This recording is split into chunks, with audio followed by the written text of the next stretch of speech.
Every night, grandfather would hang my mother from the rafters, bind her waist tightly with satin ribbons, and tie a papaya to each of her feet. The binding left her gasping for breath, and just when she had finally endured that round of torment, she would be forced to drink an entire bucket of papaya milk. Day after day, night after night, my mother grew a slender waist and long legs, skin like the finest silk, and a faint milky fragrance about her. Then, without warning, grandfather brought her to the banks of the Yellow River and offered her as a sacrifice to the Dragon King. Before she could even react, she was seized and dragged to the Dragon Palace. "You beast! Let go of me!" The Dragon King paid no heed and took her by force. "Release me!" Yet in less than half a month, my mother's belly had begun to swell. The Dragon King was overjoyed and immediately threw a great banquet in the Dragon Palace. Ha ha ha ha! My mother quietly rejoiced. She had conceived a dragon prince. As his mother, she would be honored above all others. But the next moment, the Dragon King's cold voice cut through. "When the Dragon Prince is born, I shall devour him whole.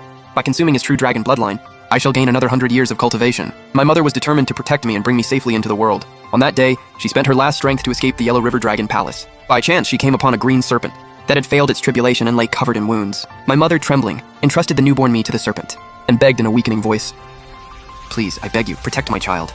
He is a dragon prince, bearing the bloodline of a true dragon. One day he will repay your great kindness." Her words had barely faded when, strength spent, she was swept away by the surging Yellow River and vanished without a trace. What happened next no one expected. The wounded green serpent flicked its tongue and transformed into a graceful woman in green robes, who gently gathered me into her arms. "Very well, my name is Lu Wanning.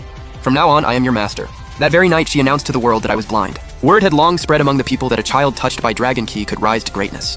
The news had barely gone out when suitors descended like wolves that had caught the scent of meat, blocking the gates in a downpour packed shoulder to shoulder. Wealthy merchants arrived bearing gold bars. Officials came with land deeds. Master simply held me and laid down one unbreakable condition.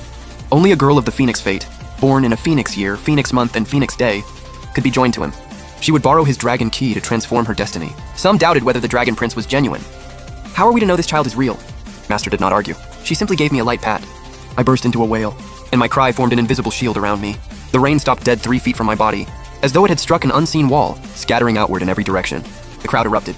People dropped to their knees, crying out for blessings, each praying their own daughter would be chosen. After layer upon layer of selection, Master kept 18 two-year-old girls of the Phoenix Fate. She then lightly cut the tip of my finger, and had all the girls form a blood covenant with me, binding them to protect me with their lives that night.